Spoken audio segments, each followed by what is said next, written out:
जय श्री हरि दोस्तों, आप सबका हमारे चैनल पर बहुत बहुत स्वागत है। आप सभी को पाप मोचनी एकादशी की बहुत बहुत शुभकामनाएं। आज के इस वीडियो में आप सुनेंगे पाप मोचनी एकादशी व्रत कथा। दोस्तों, एकादशी व्रत को करने से सभी प्रकार के पापों से मुक्ति मिल जाती है और व्यक्ति मोक्ष को प्राप्त कर विष्णु धाम को प्राप्त होता है। इस साल पाप मोचनी एकादशी का व्रत 25 मार्च मंगलवार के दिन रखा जाएगा। तो आइए देर न करते हुए व्रत कथा का आरंभ करते हैं। बोलिए गणेश भगवान की जय, विष्णु भगवान की जय, माता लक्ष्मी की जय, समस्त देवी देवताओं की जय। एक बार अर्जुन ने भगवान श्री कृष्ण से कहा, हे मधुसूदन, आपने फागुन मास के शुक्ल पक्ष की एकादशी अर्थात आमल की एकादशी के बारे में विस्तार पूर्वक बतलाया। चैत्र माह के कृष्ण पक्ष में आने वाली एकादशी का क्या नाम है तथा उसकी विधि क्या है? कृपा करके आप मेरी बढ़ती हुई जिज्ञासा को शांत करें। भगवान श्री कृष्ण ने कहा, हे अर्जुन, चैत्र मास के कृष्ण पक्ष की एकादशी को पाप मोचनी एकादशी के नाम से जाना जाता है। एक बार की बात है, पृथ्वीपति राजा मानधाता ने लोमश ऋषि से यही प्रश्न किया था जो तुमने मुझसे किया है। अतः जो कुछ भी ऋषि लोमश ने राजा मानधाता को बतलाया वही मैं तुमसे कह रहा हूँ। राजा मानधाता ने धर्म के गुप्त रहस्यों के ज्ञाता महर्षि लोमश से पूछा, हे मुनिश्रेष्ठ, मनुष्य के पापों का मोचन किस प्रकार संभव है? कृपा कर कोई ऐसा सरल उपाय बताएं जिससे सभी को सहज ही सभी पापों से छुटकारा मिल जाए। महर्षि लोमश ने कहा, हे नृपति, चैत्र मास के कृष्ण पक्ष की एकादशी का नाम पाप मोचनी एकादशी है। उसके व्रत के प्रभाव से मनुष्यों के अनेक पाप नष्ट हो जाते हैं। मैं तुम्हें इस व्रत की कथा सुनाता हूँ, ध्यानपूर्वक श्रवण करो। प्राचीन समय में चैत्र रथ नामक एक वन था। उसमें अप्सराएं किन्नरों के साथ विहार किया करती थीं। वहाँ सदैव बसंत का मौसम रहता था, अर्थात उस जगह सदा नाना प्रकार के पुष्प खिले रहते थे। कभी गंधर्व कन्याएं विहार किया करती थीं, कभी देवेंद्र अन्य देवताओं के साथ क्रीड़ा किया करते थे। उसी वन में मेधावी नाम के एक ऋषि भी तपस्या में लीन रहते थे। वे शिव भक्त थे। एक दिन मज्जू घोषा नामक एक अप्सरा ने उनको मोहित कर उनकी निकटता का लाभ उठाने की चेष्टा की। इसलिए वह कुछ दूरी पर बैठ वीणा बजाकर मधुर स्वर में गाने लगी। उसी समय शिव भक्त महर्षि मेधावी को कामदेव भी जीतने का प्रयास करने लगे। कामदेव ने उस सुंदर अप्सरा के भ्रू का धनुष बनाया, कटाक्ष को उसकी प्रत्यंचा बनाई और उसके नेत्रों को मज्जू घोषा अप्सरा का सेनापति बनाया। इस तरह कामदेव अपने शत्रु भक्त को जीतने को तैयार हुआ। उस समय महर्षि मेधावी भी युवावस्था में थे और काफी हष्टपुष्ट थे। उन्होंने यज्ञोपवीत तथा दंड धारण कर रखा था। वे दूसरे कामदेव के समान प्रतीत हो रहे थे। उस मुनि को देखकर कामदेव के वश में हुई मज्जू घोषा ने धीरे धीरे मधुर वाणी से वीणा पर गायन शुरू किया। तो महर्षि मेधावी भी मज्जू घोषा के मधुर गाने पर तथा उसके सौंदर्य पर मोहित हो गए। वह अप्सरा मेधावी मुनि को कामदेव से पीड़ित जानकर उनसे आलिंगन करने लगी। महर्षि मेधावी उसके सौंदर्य पर मोहित होकर शिव रहस्य को भूल गए और काम के वशीभूत होकर उसके साथ रमण करने लगे। काम के वशीभूत होने के कारण मुनि को उस समय दिन रात का कुछ भी ज्ञान न रहा और काफी समय तक वे रमण करते रहे। तदुपरांत मज्जू घोषा उस मुनि से बोली, हे ऋषिवर, अब मुझे बहुत समय हो गया है, अतः स्वर्ग जाने की आज्ञा दीजिए। अप्सरा की बात सुनकर ऋषि ने कहा, हे मोहिनी, संध्या को तो आई हो, प्रातःकाल होने पर चली जाना।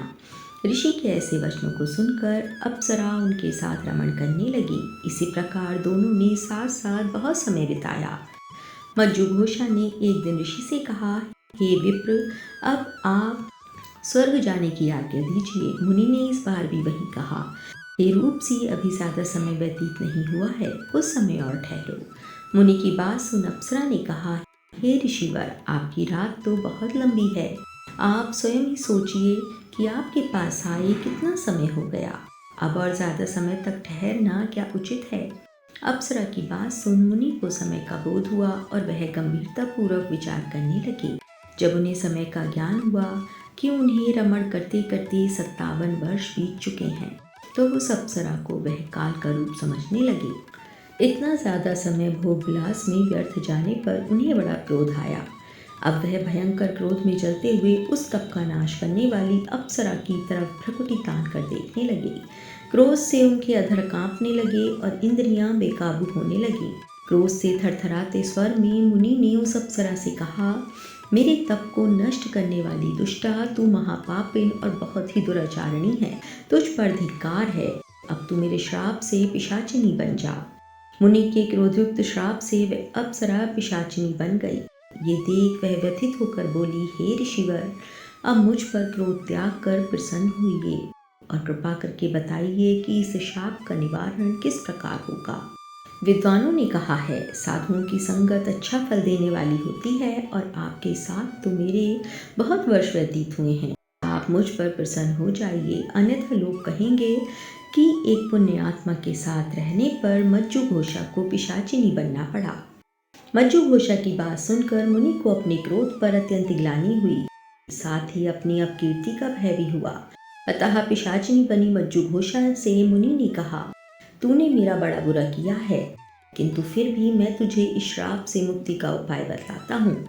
चैत्र मास के कृष्ण पक्ष की जो एकादशी है, उसका नाम पाप मोचनी है।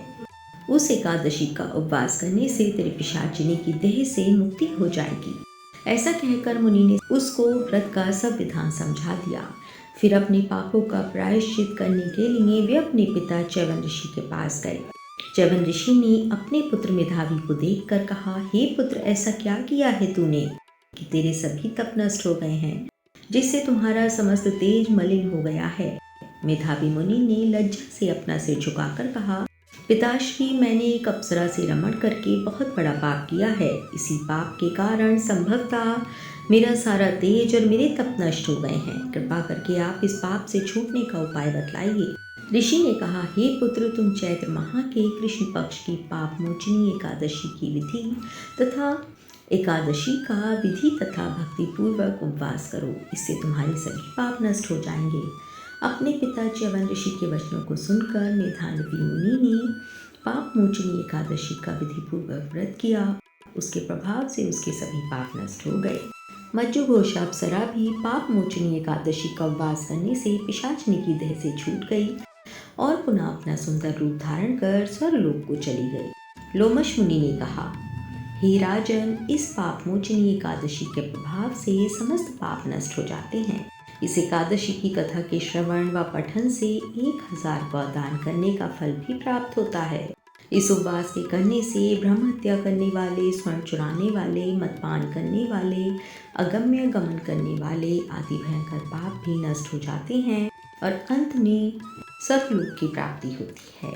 तो बोलिए विष्णु भगवान की जय, माता लक्ष्मी की जय, समस्त देवी देवताओं की जय। तो दोस्तों, अगर आपको हमारी वीडियो अच्छी लगी हो तो चैनल को सब्सक्राइब अवश्य करें, वीडियो को लाइक करें और शेयर करें।